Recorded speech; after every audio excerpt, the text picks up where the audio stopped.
السلام علیکم دوستو، ہو سکے تو ویڈیو کو لائک، سبسکرائب اور فالو ضرور کیجیے گا، شکریہ۔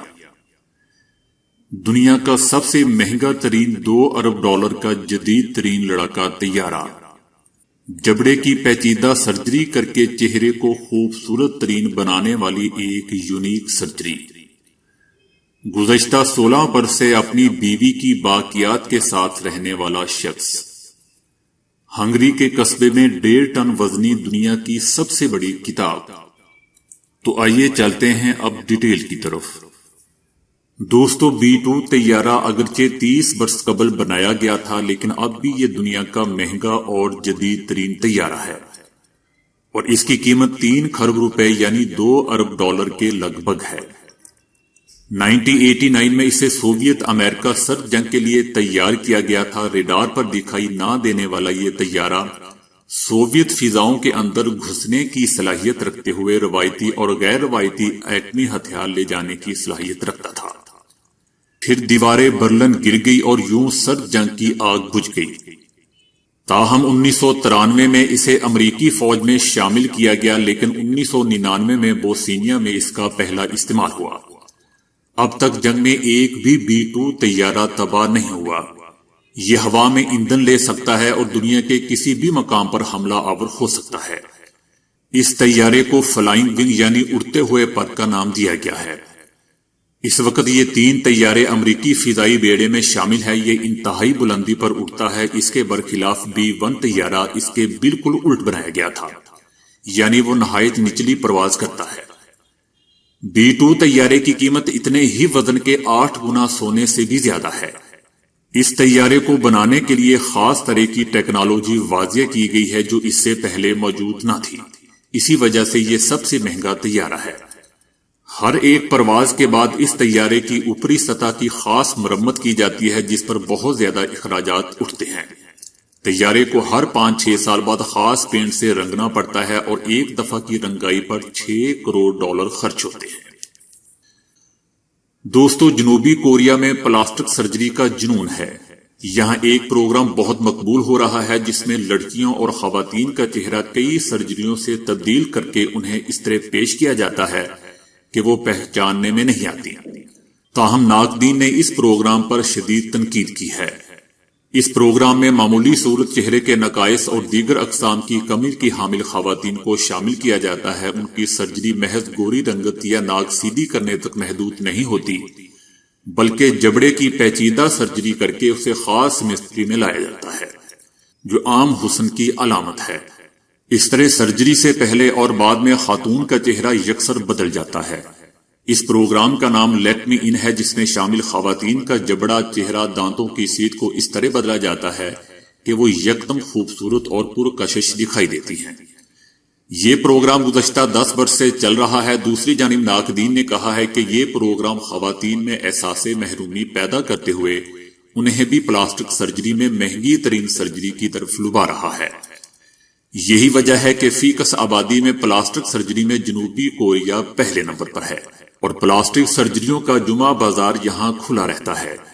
یہاں تک کہ کالج کی لڑکیوں میں ناک، ہونٹ اور آنکھیں بڑی کرانے والی سرجری عام ہے۔ لیٹ می ان سرجری سے پہلے اور بعد میں آنے والی خواتین کو بسا اوقات پہچاننا بھی مشکل ہو جاتا ہے۔ اس پروگرام میں کسی بھی نقص والی خاتون کو بار بار یہ احساس دلایا جاتا ہے کہ سرجری کے بغیر اس کی زندگی ادھوری ہے، اور اس طرح قدرتی نقوش والی خواتین کو ان کی کمی کا احساس دلایا جاتا ہے۔ کوریا میں خواتین کے حقوق کی ایک تنظیم نے الزام عائد کیا ہے کہ یہ ٹی وی شو کاسمیٹک سرجری کو فروغ دے رہا ہے۔ اس کے علاوہ سرجری سے قبل خواتین کو بہت عجیب و غریب ناموں سے بھی پکارا جاتا ہے، جو عام چہرے والے انسانوں کی توہین ہے۔ دوستو، ویتنام میں ایک شخص لی وین نے اپنی بیوی کے ڈھانچے کو پتلے کی شکل دے کر 16 برس سے گھر میں رکھا ہوا ہے۔ اپنی بیوی کی وفات کے بعد یہ شخص گزشتہ 16 برس سے اپنی بیگم کی باقیات کے ساتھ رہتا ہے، بلکہ اسے اپنے پلنگ پر جگہ دی ہوئی ہے۔ لی وین نے اپنی بیوی سے بہت محبت کرتا تھا اور اس کے انتقال کے بعد اسے کہیں سکون نہیں آ رہا تھا۔ ایک روز اس نے قبر کھود کر بیوی کی ہڈیاں نکال لی اور گھر لا کر انہیں پلاسٹک کے لیپ سے خاتون کی صورت دے دی۔ اس نے پتلے کے چہرے پر اپنی بیوی جیسے نقوش بنائے اور اسے بستر پر رکھ دیا۔ 2009 میں لی وین کی کہانی پہلی مرتبہ منظر عام پر آئی تو کسی نے اس پر یقین نہیں کیا۔ لوگ حیران رہ گئے کہ کوئی شخص قبرستان جا کر آخر کس طرح قبر سے اپنی بیوی کی ہڈیاں نکال سکتا ہے۔ اس کے محلے داروں اور عزیزوں نے اس کی شدید مخالفت کی، لیکن اس نے کسی کی پرواہ نہیں کی۔ لی وین کی شادی 1975 میں ہوئی تھی۔ 2003 میں لی وین گھر سے دور تھا کہ اسے اپنی بیوی کی اچانک وفات کی خبر ملی۔ وہ تیزی سے گھر کی طرف پہنچا، لیکن بیوی کے چہرے کی ایک ہی جھلک دیکھ پایا۔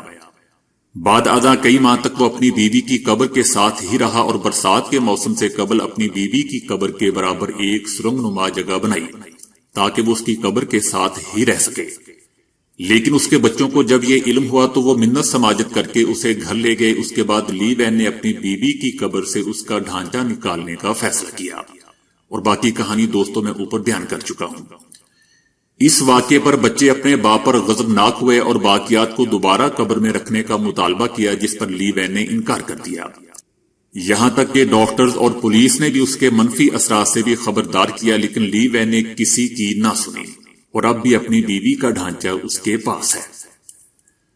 دوستو، ہنگری کے ایک دیہات میں دنیا کی سب سے بڑی رنگین کتاب کا وزن 1420 کلو گرام سے بھی زائد ہے۔ دمپیٹری نامی گاؤں کی آبادی صرف 300 افراد پر مشتمل ہے، لیکن یہاں دنیا کی سب سے بڑی کتاب رکھی ہوئی ہے جسے مکمل طور پر ہاتھوں سے بنایا گیا ہے۔ اس کی جلد پر 13 گائے کی کھال سے بنا چمڑا لگایا گیا ہے۔ یہ کتاب کئی برس کی محنت کے بعد 2010 میں مکمل کی تھی۔ اس کتاب کی لمبائی 4.18 میٹر اور چوڑائی 3.77 میٹر ہے۔ دنیا کی سب سے بڑی کتاب میں کل 346 صفحات ہیں، جس میں ہنگری کے جانوروں اور پیڑ پودوں کا تذکرہ ہے، جسے خوبصورت تصاویر سے سجایا گیا ہے۔ اپنی تخلیق کے بعد 71 سالہ بلاور نے کہا کہ ہمارے لیے اس سے بڑی کتاب بنانا ناممکن تھا۔ اس کی تیاری کے لیے جو کاغذ ڈھالا گیا اس کے لیے خاص میزیں اور سامان سوئٹزرلینڈ سے منگوایا گیا تھا، جبکہ کتاب کے سارے کنارے لیزر شعاؤں سے تراشے گئے ہیں، اور کاغذ ایک خاص فیکٹری سے منگوایا گیا ہے جو آسٹریا میں واقع ہے۔ پرنٹنگ کے لیے آرڈر پر ایک بڑا پرنٹر منگوایا گیا جو بڑے بڑے اشتہارات چھاپتا ہے۔ اس کتاب کے درمیان سے کھولنے کے لیے 6 افراد کی ضرورت ہوتی ہے۔ یہ کتاب دنیا کی سب سے بڑی کتاب ہے جسے ہاتھوں سے بنایا گیا ہے۔ تو دوستو، آج کے لیے اتنا ہی۔ ویڈیو کو لائک، شیئر اور فالو کرنے کا شکریہ۔